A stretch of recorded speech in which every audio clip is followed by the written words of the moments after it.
Chapter 7 of Zuleika Dobson. This recording is in the public domain. Reading by Termin Dayan.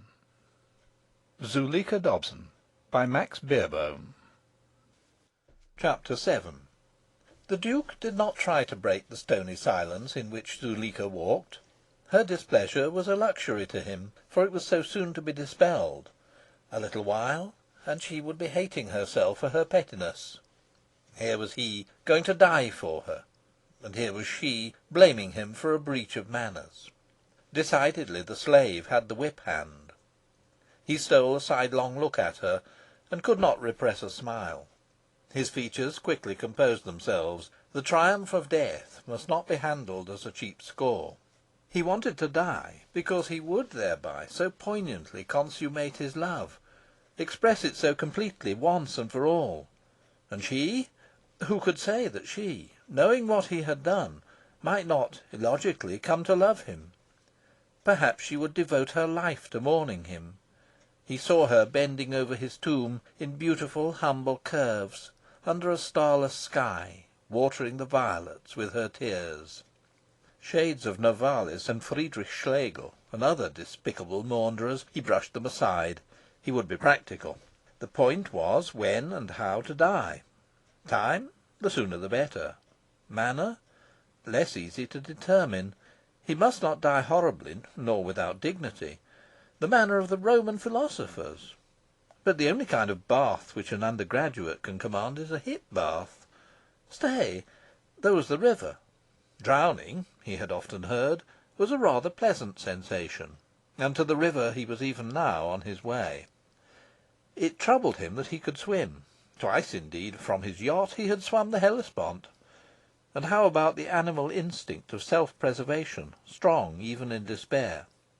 No matter, his soul's set purpose would subdue that. The law of gravitation that brings one to the surface? There his very skill in swimming would help him. He would swim under water, along the river bed, swim till he found weeds to cling to, weird strong weeds that he would coil round him, exulting faintly. As they turned into Radcliffe Square, the Duke's ear caught the sound of a far distant gun.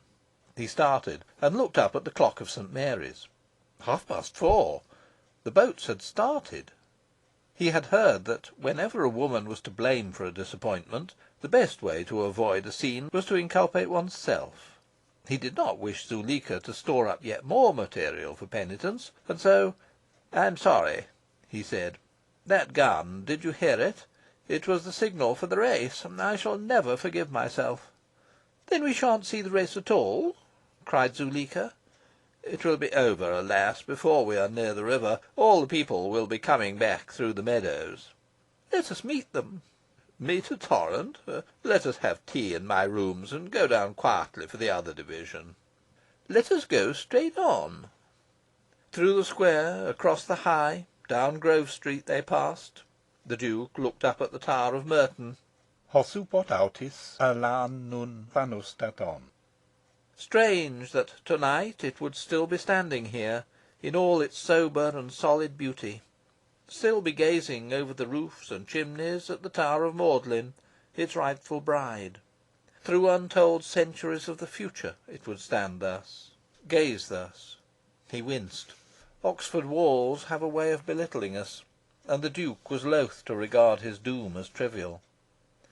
Ay, by all minerals we are mocked. Vegetables, yearly deciduous, are far more sympathetic.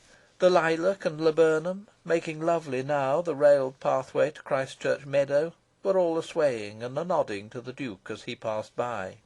"Adieu, adieu, your Grace," they were whispering. "We are very sorry for you, very sorry indeed. We never dared suppose you would predecease us. We think your death a very great tragedy. Adieu. Perhaps we shall meet in another world. That is, if members of the animal kingdom have immortal souls, as we have." The Duke was little versed in their language. Yet, as he passed between these gently garrulous blooms, he caught at least the drift of their salutation, and smiled a vague but courteous acknowledgment, to the right and the left alternately, creating a very favourable impression. No doubt the young elms lining the straight way to the barges had seen him coming, but any whispers of their leaves were lost in the murmur of the crowd returning from the race. Here at length came the torrent of which the Duke had spoken, and Zuleika's heart rose at it. Here was Oxford. From side to side the avenue was filled with a dense procession of youths, youths interspersed with maidens, whose parasols were as flotsam and jetsam on a seething current of straw hats. Zuleika neither quickened nor slackened her advance, but brightlier and brightlier shone her eyes. The vanguard of the procession was pausing now, swaying, breaking at sight of her. She passed imperial through the way cloven for her. All adown the avenue the throng parted, as though some great invisible comb were being drawn through it. The few youths who had already seen Zuleika, and by whom her beauty had been bruited throughout the University, were lost in a new wonder, so incomparably fairer was she than the remembered vision. And the rest hardly recognised her from the descriptions, so incomparably fairer was the reality than the hope. She passed among them. None questioned the worthiness of her escort. Could I give you better proof the awe in which our Duke was held? Any man is glad to be seen escorting a very pretty woman. He thinks it adds to his prestige. Whereas, in point of fact, his fellow men are saying merely, "Who's that appalling fellow with her?" or, "Why does she go about with that ass so and so?" Such cavil may in part be envy, but it is a fact that no man, howsoever graced, can shine in juxtaposition to a very pretty woman. The Duke himself cut a poor figure beside Zuleika. Yet not one of all the undergraduates felt that she could have made a wiser choice. She swept among them. Her own intrinsic radiance was not all that flashed from her. She was a moving reflector and refractor of all the rays of all the eyes that mankind had turned on her. Her mien told the story of her days. Bright eyes, light feet, she trod erect from a vista whose glare was dazzling to all beholders. She swept among them, a miracle, overwhelming, breath bereaving. Nothing at all like her had ever been seen in Oxford. Mainly architectural, the beauties of Oxford. True, the place is no longer one-sexed. There are the Virguncules of Somerville and Lady Margaret's Hall, but beauty and the lust for learning have yet to be allied. There are the innumerable wives and daughters round the parks, running in and out of their little red brick villas. But the indignant shade of celibacy seems to have called down on the dons a nemesis which precludes them from either marrying beauty or begetting it. From the warden's son, that unhappy curate, Zuleika inherited no tittle of her charm. Some of it, there is no doubt, she did inherit from the circus rider who was her mother. But the casual feminine visitors?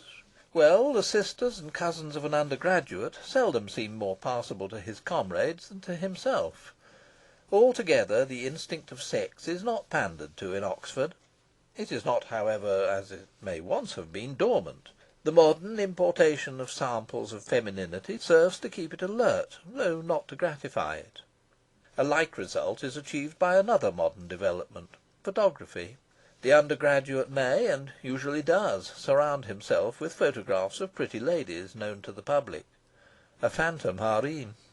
Yet the houris have an effect on their sultan.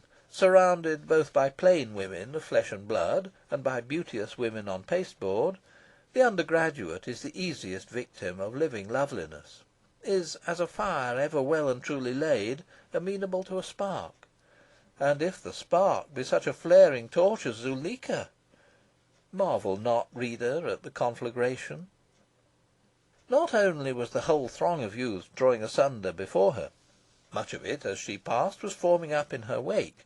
Thus, with the confluence of two masses, one coming away from the river, the other returning to it, chaos seethed around her and the Duke before they were halfway along the avenue.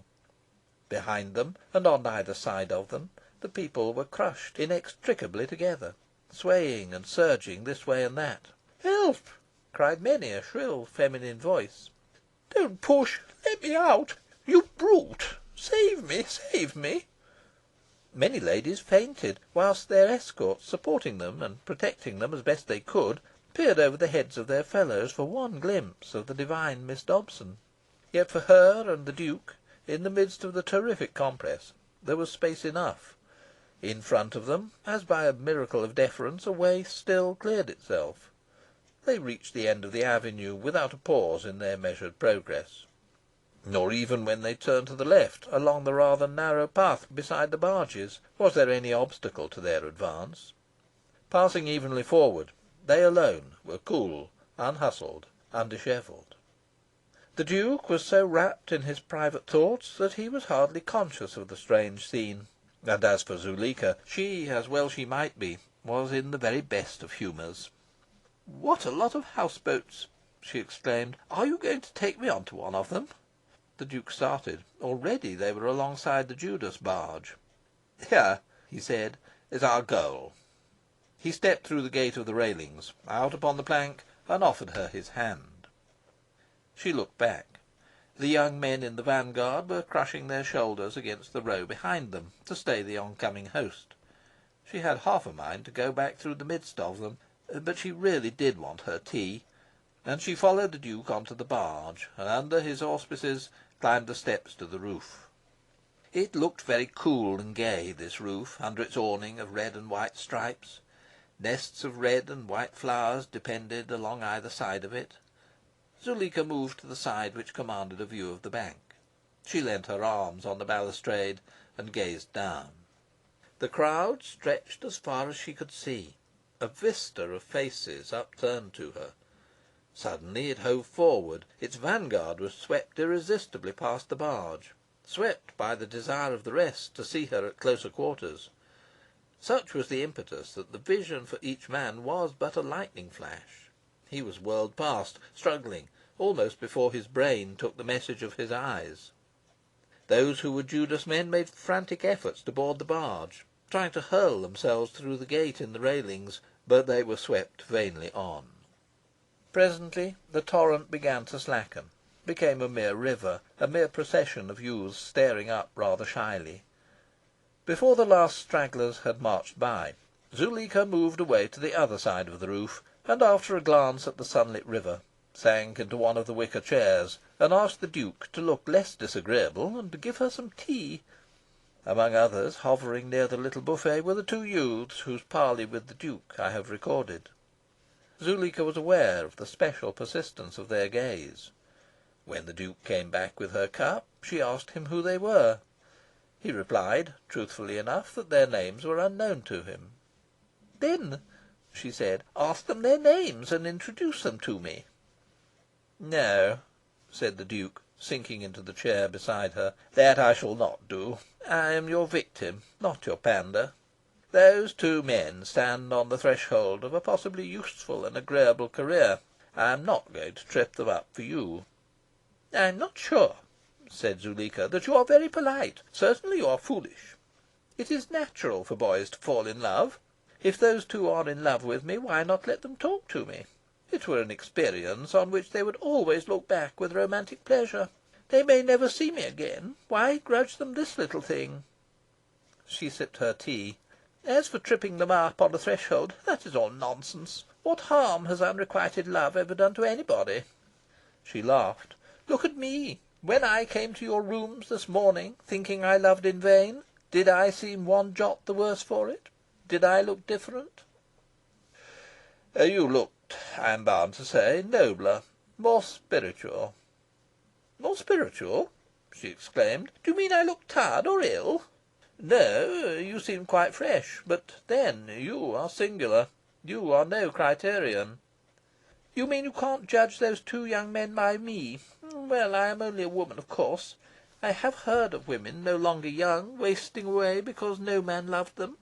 I have often heard of a young woman fretting because some particular young man didn't love her. But I never heard of her wasting away. Certainly a young man doesn't waste away for love of some particular young woman. He very soon makes love to some other one. If his be an ardent nature, the quicker his transition. All the most ardent of my past adorers have married. Will you put my cup down, please?" "Past?" echoed the Duke, as he placed her cup on the floor. "Have any of your lovers ceased to love you?" Oh, no, no, not in retrospect.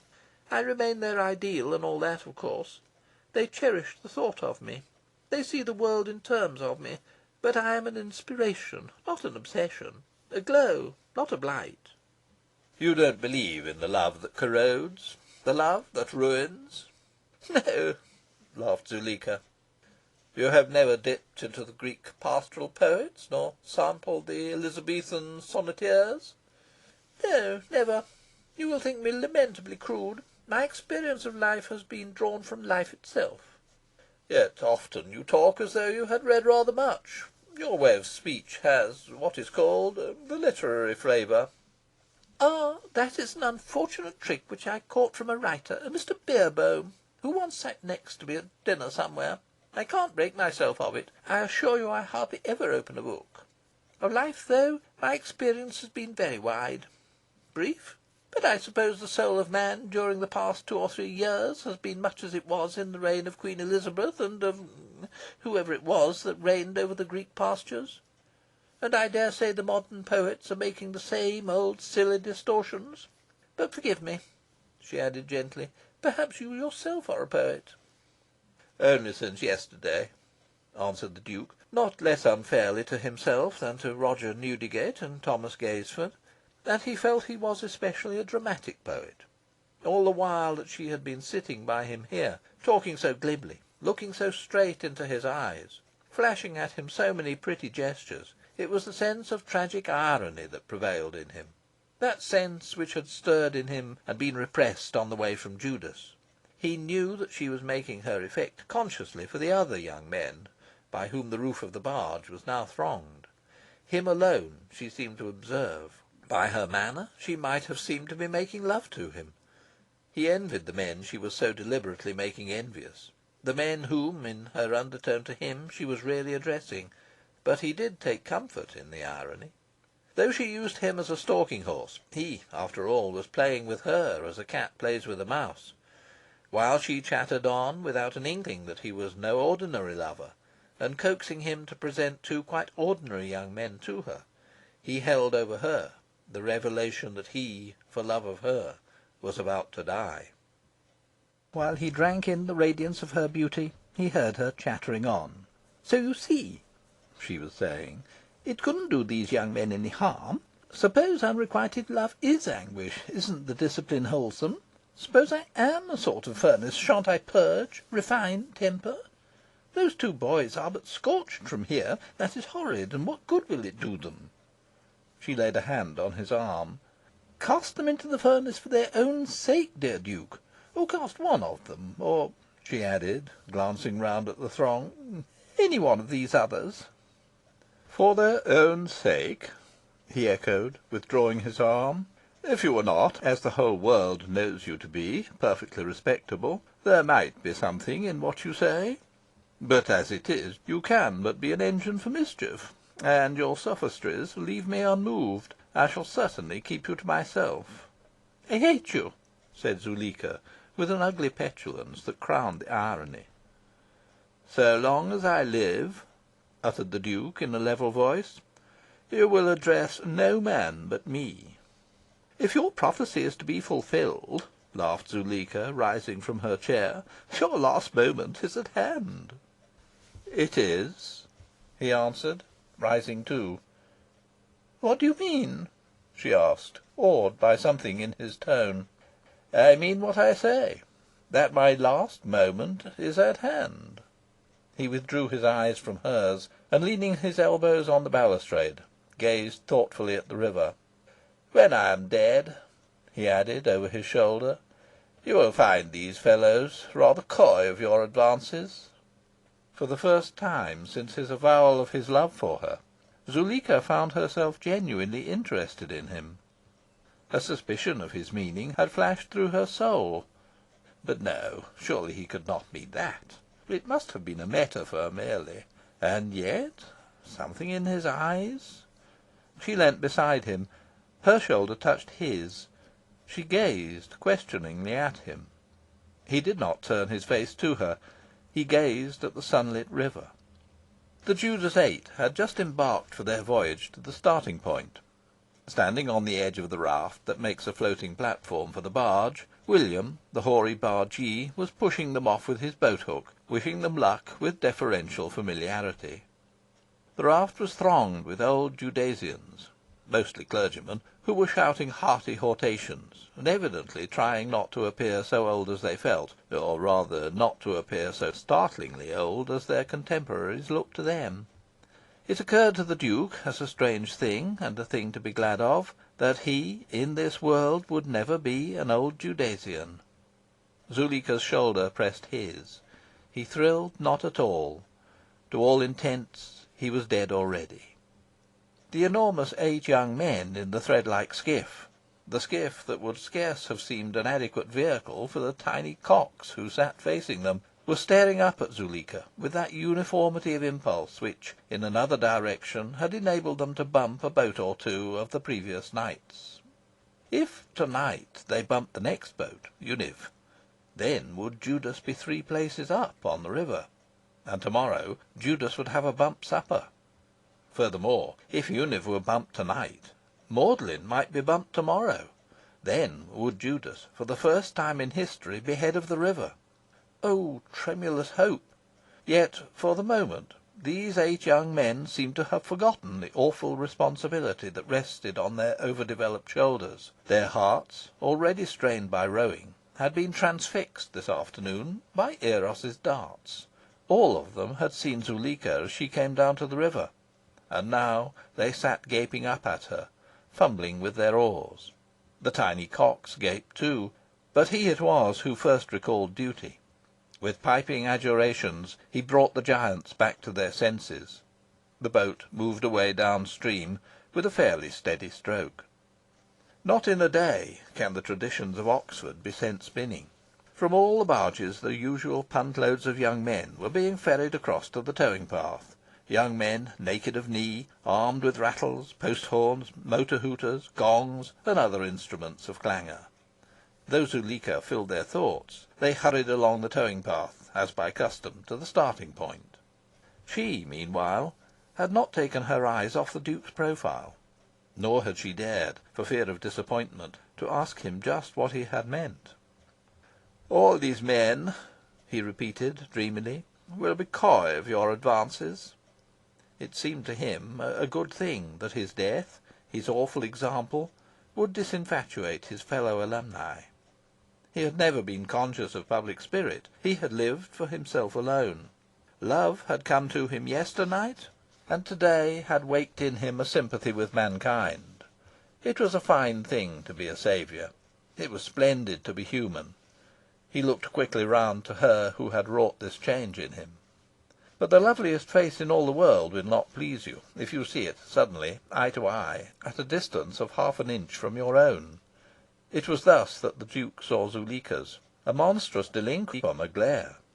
Only for the fraction of an instant, though. Recoiling, he beheld the loveliness that he knew, more adorably vivid now in its look of eager questioning, and in his every fibre he thrilled to her. Even so had she gazed at him last night, this morning. Ay, now as then her soul was full of him. He had recaptured, not her love, but his power to please her. It was enough. He bowed his head, and "Moriturus te saluto" were the words formed silently by his lips. He was glad that his death would be a public service to the University, but the salutary lesson of what the newspapers would call his rash act was after all only a side issue. The great thing, the prospect that flushed his cheek, was the consummation of his own love, for its own sake, by his own death. And as he met her gaze, the question that had already flitted through his brain found a faltering utterance, and "Shall you mourn me?" he asked her. But she would have no ellipses. "What are you going to do?" she whispered. "Do you not know?" "Tell me." "Once and for all, you cannot love me?" Slowly she shook her head. The black pearl and the pink, quivering, gave stress to her ultimatum, but the violet of her eyes was all but hidden by the dilation of her pupils. "Then," whispered the Duke, "when I have died, deeming life a vain thing without you?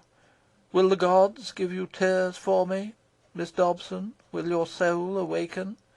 When I shall have sunk for ever beneath these waters, whose supposed purpose here this afternoon is but they be ploughed by the blades of these young oarsmen, will there be struck from that flint, your heart, some late and momentary spark of pity for me?" "Why, of course," babbled Zuleika, with clasped hands and dazzling eyes. "But," she curbed herself, "it would oh, you mustn't think of it. I couldn't allow it. I should never forgive myself." "In fact, you would mourn me always?" "Why, yes, always." What else could she say? But would his answer be that he dared not condemn her to lifelong torment? "Then," his answer was, "my joy in dying for you is made perfect." Her muscles relaxed. Her breath escaped between her teeth. "You are utterly resolved?" she asked. "Are you?" "Utterly." "Nothing I might say could change your purpose?" "Nothing." "No entreaty, however piteous, could move you?" "None."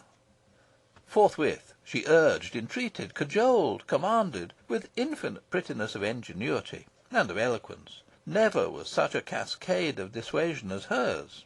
She only didn't say that she could love him. She never hinted that.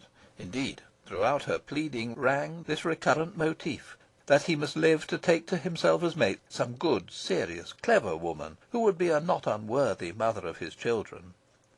She laid stress on his youth, his great position, his brilliant attainments, the much he had already achieved, the splendid possibilities of his future, though of course she spoke in undertones, not to be overheard by the throng on the barge. It was almost as though his health were being floridly proposed at some public banquet, say at a tenants' dinner; insomuch that, when she ceased, the Duke half expected Jellings, his steward, to bob up, uttering with lifted hands a stentorian "For," and all the company to take up the chant, "He's a jolly good fellow."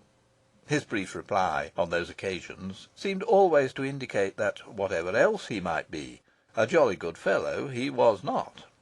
But by Zuleika's eulogy he really was touched. "Thank you," he gasped, and there were tears in his eyes. Dear the thought that she so revered him, so wished him not to die. But this was no more than a rushlight in the austere radiance of his joy in dying for her. And the time was come, now, for the sacrament of his immersion in infinity.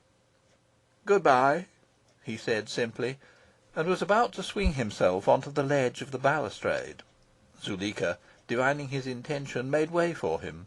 Her bosom heaved quickly, quickly. All colour had left her face, but her eyes shone as never before. Already his foot was on the ledge, when, hark! the sound of a distant gun. To Zuleika, with all the chords of her soul strung to the utmost tensity, the effect was as if she herself had been shot, and she clutched at the Duke's arm like a frightened child. He laughed. "It was the signal for the race," he said, and laughed again rather bitterly at the crude and trivial interruption of high matters. "The race?" she laughed hysterically. "Yes, they're off." He mingled his laughter with hers, gently seeking to disengage his arm. "And perhaps," he said, "I, clinging to the weeds of the river's bed, shall see dimly the boats and the oars pass over me, and shall be able to gurgle a cheer for Judas." "Don't!" she shuddered. With a woman's notion that a jest means levity, a tumult of thoughts surged in her, all confused. She only knew that he must not die, not yet. A moment ago his death would have been beautiful. Not now. Her grip of his arm tightened. Only by breaking her wrist could he have freed himself. A moment ago she had been in the seventh heaven. Men were supposed to have died for love of her. It had never been proved. There had always been something, card debts, ill health, what not, to account for the tragedy. No man, to the best of her recollection, had ever hinted that he was going to die for her. Never, assuredly, had she seen the deed done. And then came he, the first man she had loved, going to die here, before her eyes, because she no longer loved him. But she knew now that he must not die, not yet. All around her was the hush that falls on Oxford when the signal for the race has sounded. In the distance could be heard faintly the noise of cheering, a little sing-song sound, drawing nearer. How could she have thought of letting him die so soon? She gazed into his face, the face she might never have seen again. Even now, but for that gunshot, the waters would have closed over him, and his soul, maybe, have passed away. She had saved him, thank heavens! She had him still with her. Gently, vainly, he still sought to unclasp her fingers from his arm. "Not now," she whispered. "Not yet." And the noise of the cheering, and of the trumpeting and rattling as it drew near, was an accompaniment to her joy in having saved her lover. She would keep him with her for a while. Let all be done in order. She would savour the full sweetness of his sacrifice. Tomorrow, tomorrow, yes, let him have his heart's desire of death. Not now, not yet. "Tomorrow," she whispered. "Tomorrow, if you will. Not yet."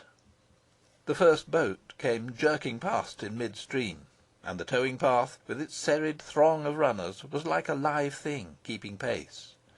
As in a dream Zuleika saw it, and the din was in her ears. No heroine of Wagner had ever a louder accompaniment than had hers to the singing soul within her bosom. And the Duke, tightly held by her, vibrated as to a powerful electric current. He let her cling to him, and her magnetism ranged through him. Ah, it was good not to have died. Fool, he had meant to drain off-hand at one coarse draught the delicate wine of death. He would let his lips caress the brim of the august goblet. He would dally with the aroma that was there. "So be it," he cried into Zuleika's ear. Cried loudly, for it seemed as though all the Wagnerian orchestras of Europe, with the Straussian ones thrown in, were here to clash in unison the full volume of right music for the glory of the reprieve. The fact was that the Judas boat had just bumped Univ, exactly opposite the Judas barge. The oarsmen in either boat sat humped, panting, some of them rocking and writhing after their wholesome exercise, but there was not one of them whose eyes were not upcast at Zuleika. And the vocalisation and instrumentation of the dancers and stampers on the towing path had by this time ceased to mean aught of joy in the victors or of comfort for the vanquished, and had resolved itself into a wild, wordless hymn to the glory of Miss Dobson. Behind her and all around her on the roof of the barge, young Judasians were venting in like manner their hearts through their lungs. She paid no heed.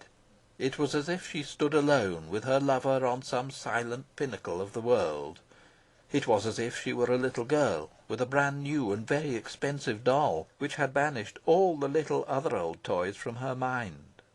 She simply could not, in her naive rapture, take her eyes off her companion. To the dancers and stampers of the towing path, many of whom were now being ferried back across the river, and to the other youths on the roof of the barge, Zuleika's air of absorption must have seemed a little strange.